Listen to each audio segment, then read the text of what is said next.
Ce soir, j'aimerais d'abord adresser un immense merci à nos ancêtres philosophes des Lumières. Les hommes naissent libres et égaux en droit, perso, j'adore. J'adore être libre. Libre de penser, de dire, de faire tout ce que je veux. D'ailleurs, ce soir, je ne vais pas m'en priver, que ça plaise ou non, je vais vraiment vous raconter ce que je veux. Il y a quelque chose quand même que j'aimais moins dans cette déclaration des droits de l'homme, c'est qu'à la base, c'était admis comme une évidence que ça ne concernait que les hommes blancs. Alors heureusement, derrière eux, il y a eu les autres couleurs de peau et les femmes qui ont réclamé ces mêmes droits fondamentaux et qui les ont obtenus. Et je pense qu'on est tous d'accord ici pour dire que c'était une super idée. Eh bien, ce soir, je suis venu proposer cette idée qu'on accorde également ces libertés fondamentales aux enfants. Et je vais vous raconter pourquoi j'ai fondé une école où les enfants peuvent faire ce qu'ils veulent de leur journée. Le périple commence dans la petite ville de Framingham, Massachusetts, 70 000 habitants. Il y existe depuis presque 50 ans une école où les enfants peuvent faire ce qu'ils veulent aussi longtemps qu'ils le veulent. Elle s'appelle la Sudbury Valley School. Elle a été fondée par le couple Daniel et Hannah Greenberg, anciennement professeurs universitaires à Columbia, en sciences physiques et en biochimie. Et Daniel et Hannah se souciaient de l'éducation de leurs enfants. Pour eux, hors de question qu'ils aillent à l'école, c'était une expérience bien trop anti-intellectuelle, même à Columbia. Du coup, ils ont pas mal cherché parmi toutes ces alternatives qui fleurissaient au milieu des années 60, mais ils n'ont pas trouvé ce qu'ils voulaient. Alors, ils ont tout simplement inventé leur propre école, qui part d'un postulat hyper simple, mais qui a des implications révolutionnaires. Celui que les enfants sont aussi des personnes. Et oui, ils ne sont pas la propriété de leurs parents, ils ne sont pas les élèves d'un professeur, non. Ce sont, comme vous et moi, des membres indépendants d'une société démocratique. Du coup, leurs 3 enfants ont grandi dans un univers où on n'attendait rien d'eux et où ils ont pu être libres de faire leurs propres choix concernant leurs apprentissages et tous les autres domaines de la vie. Résultat, leur aîné est devenu photographe et musicien professionnel, et il a plutôt bien gagné sa vie, mais au bout de 5 ans, il a voulu quand même se donner un petit challenge et il a ouvert un restaurant à New York. La deuxième est devenue psychothérapeute, et le troisième, il est allé survivre en forêt pendant 1 an, puis il est devenu fermier. Pour que vous ayez une meilleure idée de jusqu'où on accorde des libertés à ces enfants de cette école, je vais vous raconter l'histoire d'un enfant qui y a été pendant les années 80 et qui s'appelle Dan. Dan est tombé amoureux de la pêche à 10 ans. Et tous les jours, il allait pêcher au bord de cet étang que j'ai moi-même pris en photo ici, alors que je faisais un séjour dans cette école il y a quelques semaines. Et quelle que soit la saison, même en hiver, il allait pêcher tous les jours. Pourtant, il y avait beaucoup d'autres choses à faire, du sport, des arts, de la musique, de la recherche, des jeux, bref, une infinité de choses, mais tout cela ne l'intéressait pas. Non, lui, c'était un monomaniaque de la pêche, et il n'a fait que ça pendant 5 ans, jusqu'à ses 15 ans. On pourrait du coup, de manière assez légitime, s'inquiéter de ce qu'il advient d'une personne qui a vécu une enfance aussi peu conventionnelle. Et la suite de l'histoire va peut-être vous surprendre. À 16 ans, il tombe amoureux des ordinateurs. Et là, toute cette focalisation qu'il avait sur la pêche, il la reporte vers le monde de l'informatique et il s'y dédie avec la même intensité. Et à 17 ans, il lance avec quelques copains sa boutique de vente de matériel informatique, qui connaît un certain succès, donc il gagne pas mal d'argent. Et avec cet argent, il va à l'université, un moyen pour lui d'aller jusqu'au bout de sa passion. Et en parallèle de ses études, il est embauché comme expert chez Honeywell, une grande entreprise américaine d'informatique. Du coup, à partir de là, je pense qu'il n'y avait plus lieu de s'inquiéter. Une belle carrière était lancée pour lui dans son domaine. J'ai entendu parler de l'histoire de Dan il y a 3 ans, alors que je démarrais une carrière en tant que prof de maths et de physique au lycée. À l'époque, un peu comme tout le monde, j'avais des gros doutes sur l'efficacité de notre système d'éducation, mais là, l'histoire de Dan était largement au-delà de tout ce que je pouvais imaginer. Ce garçon n'a pas étudié une seule matière scolaire de sa vie, et malgré tout, il est devenu un heureux contributeur à la société. Ça soulève forcément des questions. Et chez moi, ça a fait plus que de soulever des questions, ça m'a totalement bouleversé. Je ne sais pas pour vous, mais moi, quand j'entends quelque chose d'aussi fou, il faut absolument que j'en sache plus. Et du coup, je me suis lancé dans une quête pour comprendre davantage cette alternative au système. Et assez rapidement, j'ai découvert qu'il existe en fait une 40aine d'écoles un peu partout dans le monde qui appliquent cette approche éducative. Donc je suis allé à la rencontre de quelques-unes de ces écoles, en Hollande, en Belgique, en Allemagne et plus récemment à la Sudbury Valley School elle-même aux États-Unis. Et j'ai rencontré des enfants brillants d'intelligence et de maturité. Et aussi des fondateurs d'écoles réalistes, pragmatiques, avec la tête sur les épaules, qui savent très bien ce qu'ils font, voire même un peu austères pour certains. Et puis, pour eux, bien sûr, hors de question d'expérimenter sur leurs propres enfants ou sur les enfants des autres. Non, il s'agit d'une approche éducative sérieuse, qui a fait ses preuves et qui vise l'excellence humaine. Du coup, pour moi, à un moment donné, c'est devenu une évidence que je voulais aussi fonder une telle école. Et bonne nouvelle, c'est chose faite. C'est une grande première en France. Elle s'appelle l'École Dynamique, et elle a ouvert ses portes il y a 2 mois à Paris, dans le 13e, avec une vingtaine de membres de tous les âges, de 3 à 16 ans, qui font ce qu'ils veulent de leur vie et qui passent leur journée ensemble dans ce lieu. Et vous voyez ici une photo de mes collègues, donc les cofondateurs de cette école, qui eux aussi sont libres de faire ce qu'ils veulent de leur journée pour aider l'école à prospérer. Donc en plus d'être une école libérée, nous sommes aussi une entreprise libérée des structures traditionnelles et des hiérarchies. À présent, en plus de l'histoire de Dan, j'ai envie de vous en raconter une autre, celle de Laura Poitras. Alors là, j'adore cette histoire. Laura a aussi été à l'école Sudbury Valley de 4 à 18 ans. Elle n'a pas ouvert un seul manuel scolaire de sa vie. Elle a principalement fait de la photo. Et elle a appris à lire à l'âge de 13 ans. Et à la sortie, elle a fait une carrière comme réalisatrice de documentaires. Et pas n'importe laquelle. Laura est une vraie super-héroïne internationale. Elle a réalisé Citizen4, où elle filme Edward Snowden en pleine action en train de révéler les agissements de la NSA au monde entier. Et pour ce travail, elle a reçu l'Oscar du meilleur documentaire en 2014. J'aimerais insister sur le fait que Laura a appris à l'âge de 13 ans. Comme quoi, l'âge auquel on commence à bouquiner et à s'intéresser aux apprentissages intellectuels n'a pas forcément grand-chose à voir avec le succès futur d'une personne. En fait, je vais peut-être vous surprendre, c'est même la tendance inverse qui a été observée par l'école Sudbury Valley.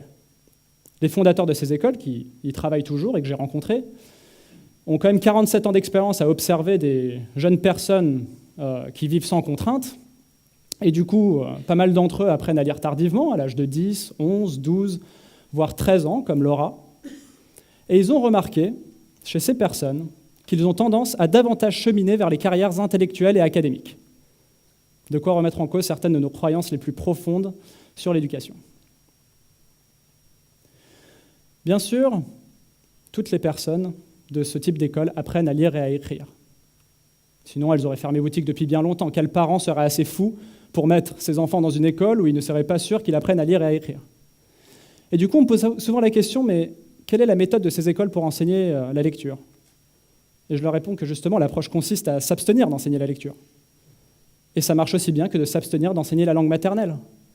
Vous avez déjà eu, vous, des parents qui s'amusent à enseigner leur langue maternelle à leurs enfants, qui leur font répéter des phrases en boucle et qui leur expliquent toutes les règles de grammaire et de conjugaison? Oui, bien sûr que non, ça a l'air absurde.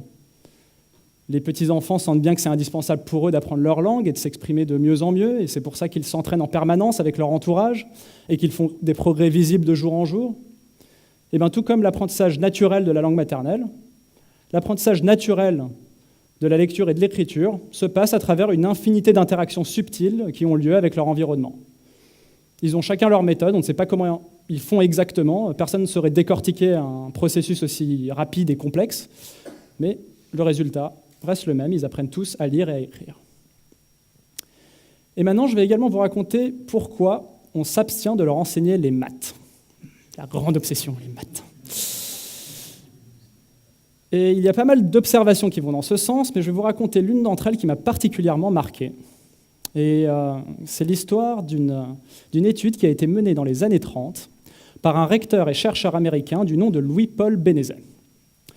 Bénézet avait l'intuition que les maths, en fait, c'était trop tôt pour des enfants de l'école primaire.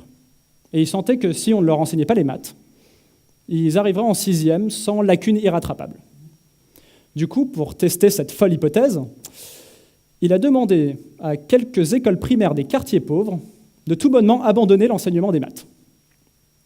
6 longues années plus tard, il relève les compteurs en espérant vérifier son hypothèse, et là, stupeur, les résultats dépassent largement ses attentes. Des enfants des quartiers pauvres avec seulement 1 année d'entraînement surpassent de manière significative leurs camarades des quartiers riches qui, eux, avaient 6 années d'entraînement. Donc lorsqu'on me demande comment est-ce que les enfants vont apprendre les maths à l'école dynamique, eh bien je leur réponds qu'on les laisse tranquilles et que c'est prouvé scientifiquement. En fait, ils rencontrent pas mal de problèmes mathématiques jour après jour, et puis on leur fait confiance pour les résoudre par eux-mêmes ou pour demander de l'aide quand ils en ont besoin. Les anciens de ce type d'école maîtrisent donc les fondamentaux pour fonctionner en société. Et au-delà de ça, eh bien, ils apprennent à se connaître eux-mêmes et à explorer leur propre centre d'intérêt et à s'y dédier intensément et persévérer dans leurs efforts pour éventuellement atteindre l'excellence dans leur domaine. On ne peut plus parler ici, en fait, de l'expérimentation d'un savant fou ou d'un 68ard acharné qui a envie de rendre les enfants libres. Non. Il s'agit d'une approche éducative sérieuse qui vise l'excellence. Et en fait, au final, pour vous donner la clé de ce qui se passe ici, je vais vous la raconter, c'est qu'on leur donne le pouvoir, tout le pouvoir, de relever le plus grand défi de toute vie humaine, celui d'être totalement indépendant et responsable de sa propre vie, et pas seulement à partir de l'âge de 18 ans, mais à tous les âges. Finalement, en s'abstenant de les éduquer, on leur permet de développer la confiance dont ils ont besoin pour relever tous les défis de leur vie, y compris éventuellement celui de passer le bac un jour s'ils en ont besoin, et qui prend, disons, au plus 1 année de préparation, si on s'y met réellement, comme le montre l'expérience de ces milliers de jeunes Français qui ne sont jamais allés à l'école et qui ont pourtant passé le bac. Et pour les plus sceptiques d'entre vous, je vais vous donner une statistique qui saura peut-être vous convaincre. 80% des anciens de la Sudbury Valley sont allés à l'université. Et ils ont habituellement obtenu leur premier choix, même lorsqu'il s'agissait d'une université extrêmement sélective, comme Harvard, Berkeley ou Columbia. Et les 20% restants, eh bien, ils ont choisi une voie qui ne nécessitait pas forcément d'études supérieures, comme certains métiers de l'art, de l'artisanat, de l'entrepreneuriat. Donc à présent, voilà, il y a des faits, il y a des preuves, et il y a tout simplement le bon sens, que le fait de traiter les enfants comme des personnes indépendantes est bien une révolution copernicienne. On ne peut plus considérer les enfants comme une page vierge que les adultes doivent remplir pour qu'ils puissent un jour faire leur vie. Alors à part si on veut rester dans l'obscurantisme et arrêter le progrès humain, là c'est exactement ce qu'il faudrait faire. Hein. Mais si, comme moi, vous rêvez qu'un jour l'humanité devienne infiniment plus géniale qu'elle ne l'est aujourd'hui, eh bien on n'a pas le choix. On doit faire évoluer nos représentations. Et ce soir, je vais faire une proposition politique qui ferait honneur à cette révolution copernicienne. Ouais, je vais me mouiller en tant que citoyen de mon pays. Je vais proposer qu'on change la loi sur l'instruction obligatoire qui date de 1882. À l'époque, la Troisième République avait établi cette loi dans un contexte de construction de la nation républicaine et française, ce qui impliquait d'éliminer les patois et les idéologies alternatives, de préparer les enfants au monde industriel et à la guerre. Aujourd'hui, le contexte a totalement changé et on devrait s'adapter à l'ère de la globalisation, du numérique et de la paix. Le problème aujourd'hui n'est plus de soumettre les enfants à une instruction standardisée pour qu'ils apprennent tous la même chose, mais bien au contraire, de diversifier au maximum les approches pour épanouir le potentiel d'une large diversité d'individus. On devrait donc avoir une loi qui laisse fleurir une diversité de philosophies, de méthodes et de contenus éducatifs. On devrait même permettre à ceux qui le souhaitent de retourner aux uniformes et à une plus stricte obéissance au maître. Et je le dis vraiment sans ironie, pourquoi pas. Tout le spectre pourrait se justifier en allant des plus traditionnalistes jusqu'aux plus progressistes comme l'école dynamique. Ça dépend juste de la représentation du monde de chacun. Si on a le courage d'entreprendre un tel changement, on ferait honneur à l'esprit des Lumières et à tous ces pionniers qui, pendant les 300 dernières années, ont tant lutté pour faire évoluer notre culture et pour libérer l'individu, pour qu'il puisse penser, dire et faire ce qu'il veut de sa vie.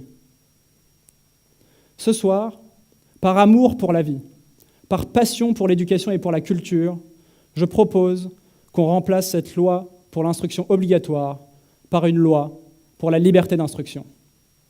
Et je terminerai sur cette citation de Victor Hugo. « Rien n'est plus puissant qu'une idée dont l'heure est venue. »